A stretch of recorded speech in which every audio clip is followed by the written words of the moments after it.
Hello दोस्तों, आज के इस वीडियो में हम प्रश्नावली 9D को सॉल्व करेंगे। इसमें जो क्वेश्चन होंगे उनमें हमें अवकल समीकरण दिया गया होगा और उसकी सहायता से हमें उस समीकरण का व्यापक हल ज्ञात करना होगा।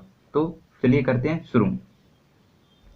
इस प्रकार का ये क्वेश्चन नंबर 1 दिया गया है। इस प्रकार के हमें क्वेश्चन देखने को मिलेंगे इस एक्सरसाइज में। इसमें बेसिकली करना क्या है, y वाले पदों को एक तरफ करना है और x वाले पदों को एक तरफ करना है, जिससे कि उसका प्रॉपर राशि के सापेक्ष समाकलन हो सके। तो इसमें क्या करना है, इसमें x के सापेक्ष कोई x के फलन वाली कोई राशि है नहीं, बल्कि केवल y के फलन वाली राशि है। तो इस 6y को हमें इधर पहुंचाना होगा और dx को इधर लाना होगा। बस सरल है, इजी है, अगर हम समझें तो आसानी से। तो करते हैं इसे सॉल्व। बिल्कुल सिंपल है। इसको हम किस प्रकार लिख सकते हैं, इसको हम या इस प्रकार लिख सकते हैं। किस प्रकार, 6y को जब हम इधर लाएंगे तो ये अपॉन में चली जाएगी, यानी कि इक्वल टू dx। देन अब क्या करना है, कुछ नहीं, अब इनका समाकलन कर देना है और सॉल्व सवाल। अब दोनों पक्षों का समाकलन, क्योंकि हमें इसका व्यापक हल ज्ञात करना है तो समाकलन कर देंगे। समाकलन करने पर हमें इसका व्यापक हल मिल जाएगा। बिल्कुल सरल है, इजी है। तो करते हैं इसका समाकलन।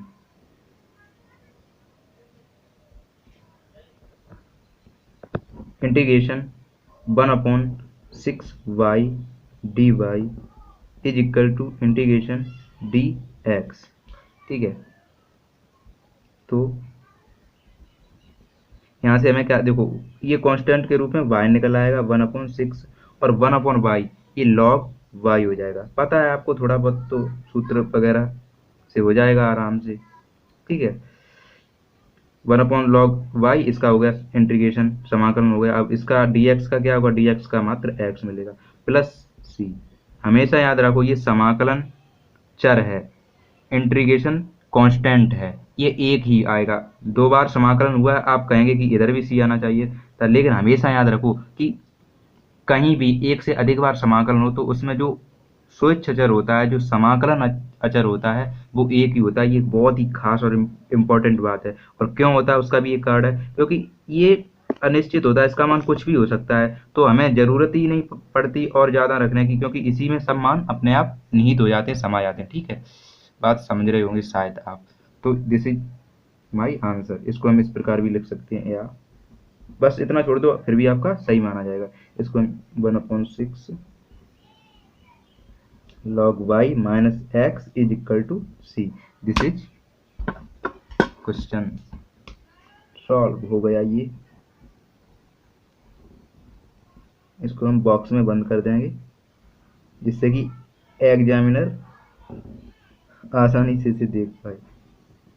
ठीक है, this is answer. Question solve हो गया। अब दूसरा जो क्वेश्चन है वो क्या है,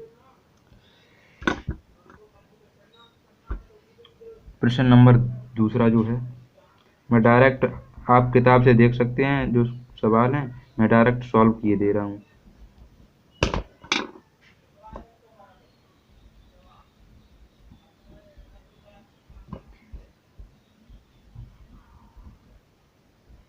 यहाँ जो हमारा अवकल समीकरण दिया गया वो कितना दिया गया देखते हैं।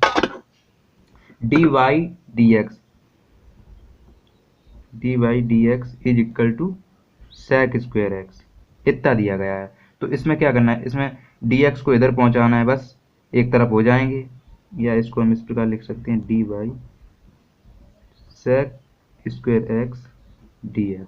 यानी कि खास बात अगर आप जानना चाहें तो ये है कि एक जैसे यहाँ पर जो sec स्क्वायर एक्स है, यानी कि इसका x के सापेक्ष ही समाकलन हो सकता है। तो dx को हम इधर पहुंचा देंगे, काम बन जाएगा। और dy तो इधर है ही। अगर कोई और दूसरा पद होता है इधर y वाला, तो y वाले पद को इधर कर देते, और जो dx है इसको तो मैंने इधर कर ही दिया। तो इस बात को आपको खास ध्यान रखना है, बस यही इंपॉर्टेंट है और कुछ नहीं है। और सूत्र आपको याद होने चाहिए, आराम से बड़ी इजी वे से ये सवाल हो जाएंगे। देन बस जैसे ही दो अलग अलग पक्ष हो जाएं, दोनों पक्षों का समाकलन कर दो। समाकलन ऐसी स्थिति बनानी पड़ती है जिससे कि समाकलन आसानी से हो जाए। बस स्थिति बन गई, समाकलन कर दो, आंसर आ जाएगा आपका दोनों पक्षों का समाकलन करने पर।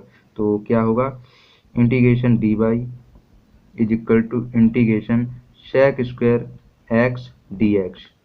इससे हमें क्या मिलेगा, डी वाई का जब हम समाकलन करेंगे तो बिल्कुल सिंपल है, ये तो बहुत ही सिंपल बातें हैं ना। 10x प्लस सी, मैंने बताया था एक ही आएगा, कहीं भी देखना, ठीक है। तो दिस इज आंसर, इतना छोड़ दो, आपका कोई गलत नहीं कर सकता है, गलत है भी नहीं। Answer okay. और अगला क्वेश्चन देखते हैं, क्वेश्चन नंबर तीसरा क्या है।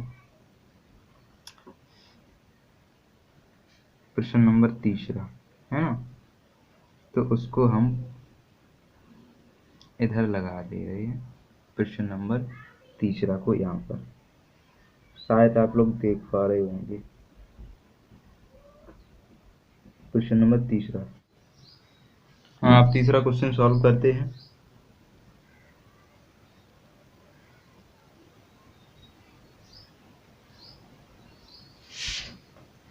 तीसरा क्वेश्चन में आप यहाँ भाई दिया गया d y d x plus under root 1 minus y square. घबराने की ज़रूरत है नहीं, करेंगे आसानी से सॉल्व। तो ये इतना दिया गया, तो इसमें हमें क्या करना है, वही फंडा यूज करना है। सबसे पहले इसको हमें इस तरफ पहुंचाना है, दूसरे पक्ष में ले जाना है।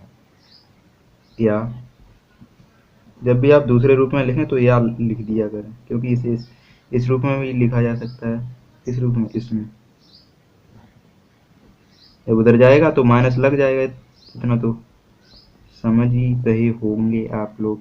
अब क्या करना होगा, अब y वालों को y की तरफ और x वालों को x की तरफ, भाई अपने अपने परिवार की तरफ उन्हें सेंड कर देते हैं, बिछड़े हैं अभी, है ना। तो d y upon under root 1 minus y square minus d x upon under root 1 minus x square. यहाँ तक समझ में आ रहा होगा आसानी से। तो अब क्या करना है, देखो अब अपने अपने परिवार में पहुंच गए, अब हमें करना है समाकलन। तो समाकलन करने के लिए पहले देखना पड़ता है कि इसका हो सकता है समाकलन डायरेक्टली। तो ये किसका फॉर्मूला है, 1 minus y square under root में, ये यहाँ पर साइन वाला फॉर्मूला लग जाएगा, ठीक है। तो उससे पहले हम यहाँ पर मान लेंगे,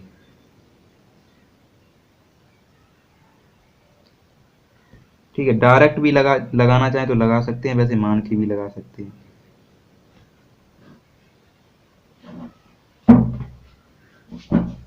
ध्यान देखो, यहाँ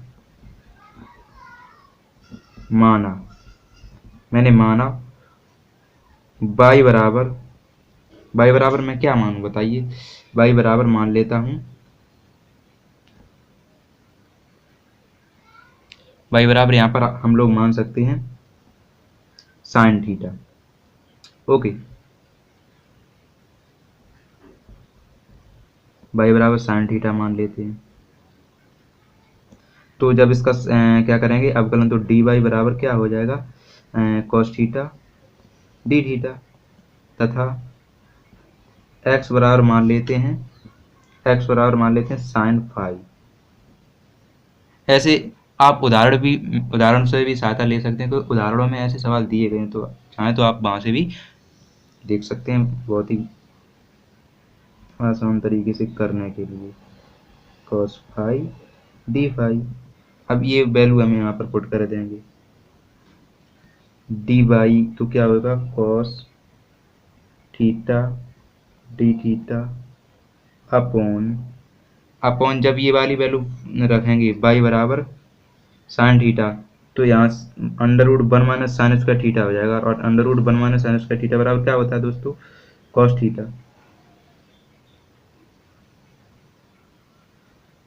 है ना, कॉस थीटा होता है।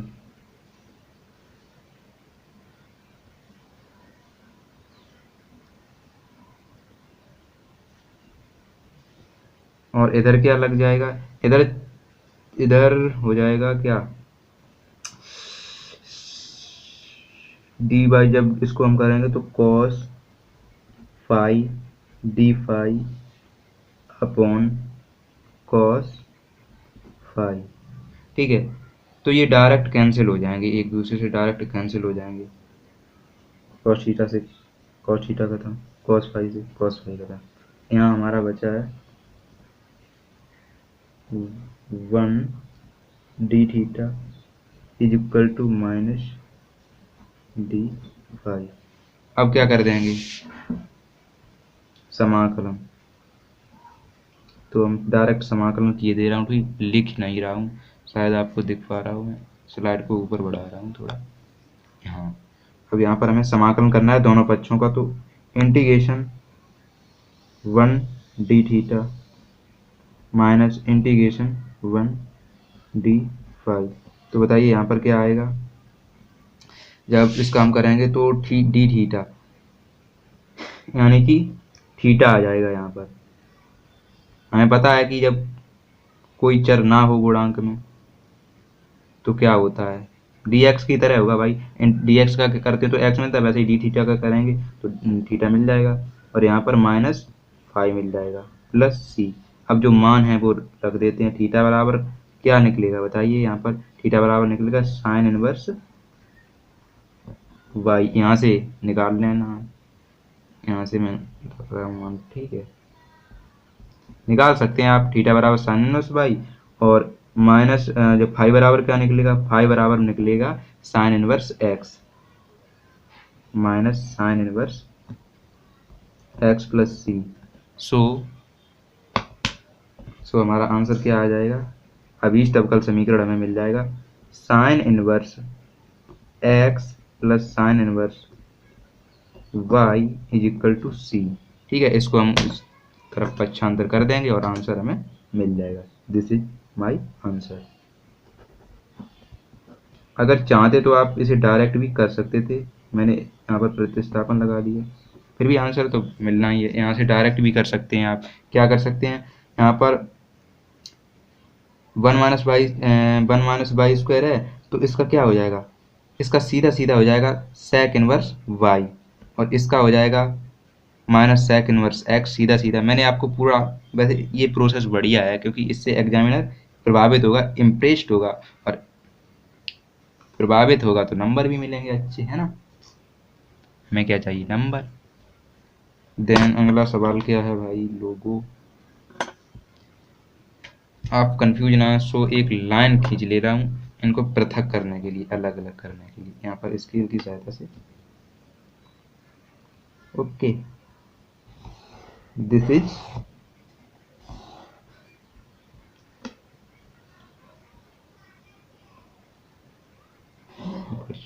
ओके, अलग अलग हो गए। अब करते हैं अगला सवाल। अगला सवाल क्या है दोस्तों, फटाफट एकदम 4 यहाँ पर करते हैं। कम खर्चे में बड़ा काम कर रहे हैं हम लोग।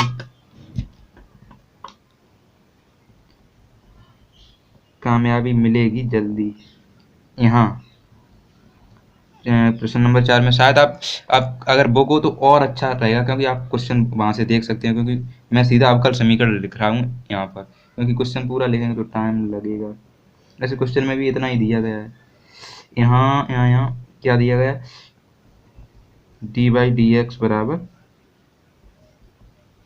साइन एक्स, बिल्कुल सिंपल है ना। इसको किस प्रकार लिख सकते हैं, डी बाई बराबर साइन एक्स डी एक्स, एक तरफ कर देते हैं, है ना। ये यहाँ पर ये बटे में था तो इधर जाएगा तो गुणा में चला जाएगा, पता है हम लोगों को। अब दोनों पक्षों का समाकलन कर देंगे,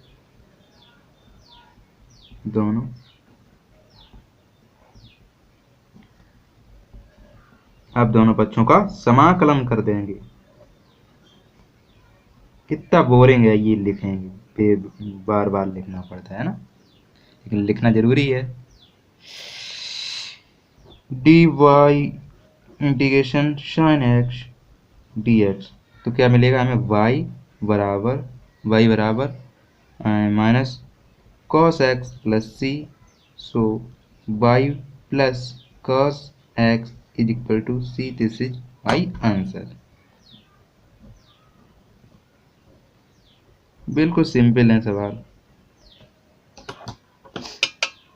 अब क्या करते हैं, अगला सवाल क्या है, क्वेश्चन नंबर 4। क्वेश्चन नंबर 4 को मैं क्या कहाँ पर करूँ बताइए जी, यहाँ पर कर दे रहा हूँ, हो जाएगा। क्वेश्चन नंबर 5 है, sorry, question number 5 solve.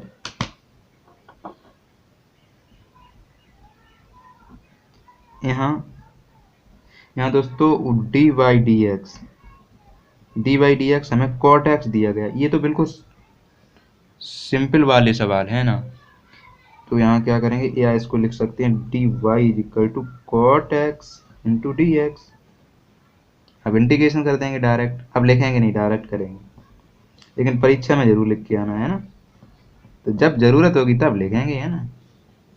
y बराबर कॉट एक्स का क्या होता है आपको पता हो, हम लोगों को, हमें भी पता होना चाहिए, लॉग साइन एक्स। शायद सही है, सही है ना, सही है शायद। तो ये आंसर हो गया। कितना इजी सवाल है, अरे सब इजी हैं जब हम अच्छी तरीके से किसी चीज़ को शिद्दत से करते हैं, तो ये पूरी प्रकृति हमारा साथ देती है उसको अंत तक ले जाने में। So next question, question number 6।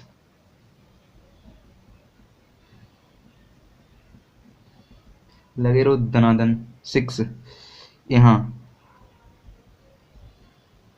यहाँ d y d x is equal to कितना दिया गया, साइन 5x प्लस 9। ये भी बिल्कुल ईजी है, डी एक्स को उधर करना है बस, या डी वाई बराबर साइन 5x प्लस 9 और इधर आगे डी एक्स महाराज, बस। अब का दोनों का समाकलन करना है, d y integration sine 5x plus 9 d x, then इसका y आ जाएगा और इसका क्या होगा, इसका सबसे पहले माइनस कॉस 5x प्लस 9। अब हम जानते हैं ये प्रतिस्थापन वाली विधि को हमने डायरेक्ट कर रहे हैं, तो ये प्रतिस्थापन में आएगा, इसका पुनः होगा क्या, अवकलन। अवकलन होगा तो यहाँ पे 5 मिलेंगे और वो कहाँ पर पहुँच जाएगी, भाग में। ये बेसिक बात है तो हम लोगों को पता है, plus c.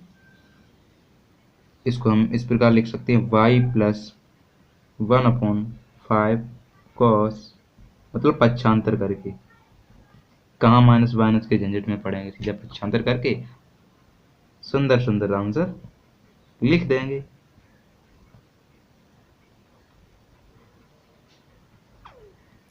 This is answer. तो प्रश्न नंबर 6 तक हमारे सॉल्व हो गए। अब क्या करेंगे, प्रश्न नंबर 7 की तरफ रुक करेंगे। 7 सॉल्व। यहाँ d y d x is equal to कितना दिया गया, 1 minus cos x upon 1 plus cos x, इतना दिया गया है। तो यहाँ पर क्या करना है, वही पुरानी वाली प्रोसेस, या इसे किस प्रकार लिख सकते हैं, डी वाई बराबर 1 minus cos 1 plus cos x d x. यहाँ पर ध्यान देने वाली बात यह है कि यहाँ पर ये दोनों पद, जो दोनों टर्म है वो x के फलन है, तो यहाँ पर पक्षांतर करने की जरूरत नहीं, सिर्फ डी एक्स को इधर लाना पड़ेगा। ओके, अब क्या करना है हमें, अब इस cos x को हम जो हाफ एंगल वाला इसका फॉर्मूला खोल देंगे, cos x का, cos 2x का जो cos 2x के फॉर्म में होता है वो खोल देंगे, तो क्या होगा, ये 1 1 कैंसिल हो जाएगा। हमें कुछ आसान करना है ना,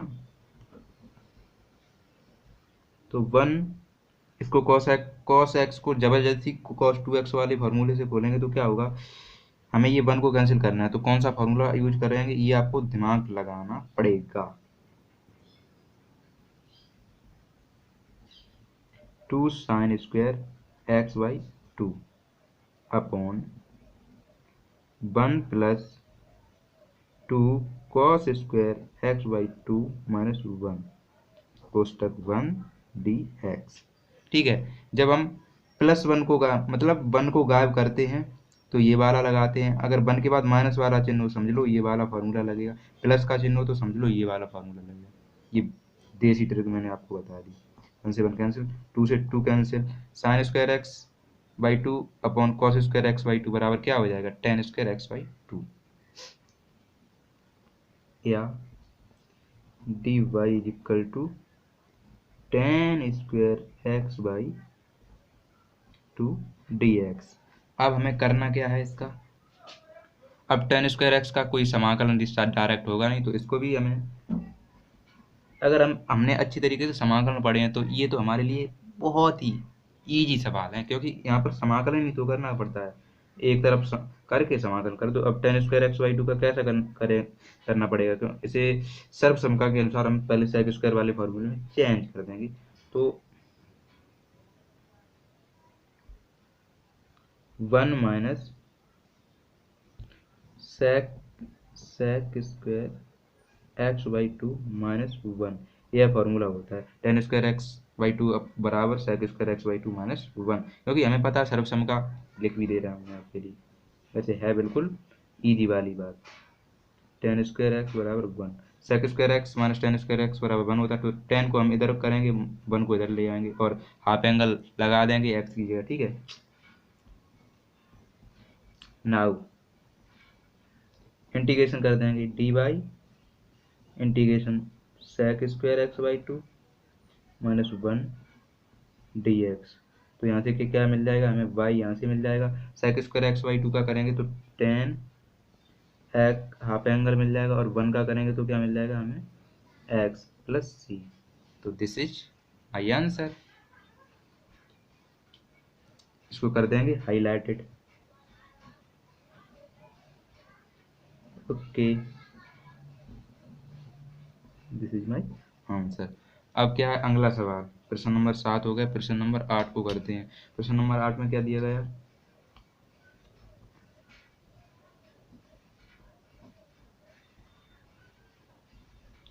प्रश्न नंबर 8 यहाँ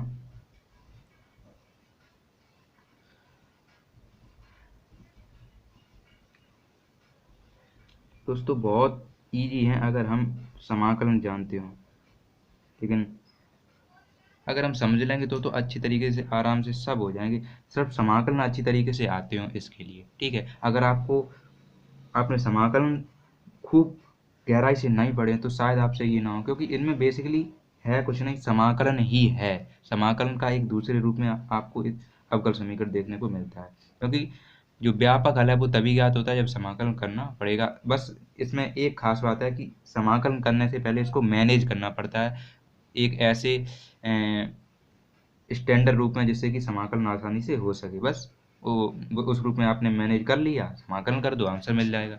तो बस यहाँ पर क्या है, यहाँ पर देखो मैं कैसे मैनेज करता हूँ, या इसको किस प्रकार लिख सकते हैं, डी वाई बराबर, आपको मैंने पहले ही कॉन्सेप्ट बता दिया। इसका जो खास बात है वो ये है कि डी एक्स के गुणांक में एक्स वाले फलन होने चाहिए, सिर्फ एक्स के ही फलन होने चाहिए, और डी वाई के गुणांक में सिर्फ वाई का फलन होना चाहिए। अगर यहाँ पर वाई होता तो हम इसको डी एक्स के गुणांक में नहीं रख सकते थे। ठीक है, तो गड़बड़ हो जाता। ये बात आपको खास ध्यान रखनी है, अभी आपको आगे देखने को भी मिलेंगे। खास जो 9D में है वो आपको बिल्कुल सिंपल मिलेंगे, 9D में आगे देखने को मिलेंगे। ठीक है, तब हम उनको देख लेंगे, फिलहाल इनको देखते हैं। अब क्या इसका समाकलन करना है, तो d y integration d y integration sec square x, इसको अलग अलग खंडों में भी तोड़ सकते हैं हम। ठीक है, इसको इस प्रकार भी तोड़ कर लिख सकते हैं, क्योंकि यहाँ पर प्लस में है और अब कॉन्सेप्ट पता है हमको, प्लस में हो या माइनस में हो तो अलग अलग खंडों में तोड़ा जा सकता है। टेन एक्स, जब कॉन्सेप्ट पता हो फिर तो डरने की जरूरत नहीं होती है। y बराबर tan x plus x Q plus c, this is my answer.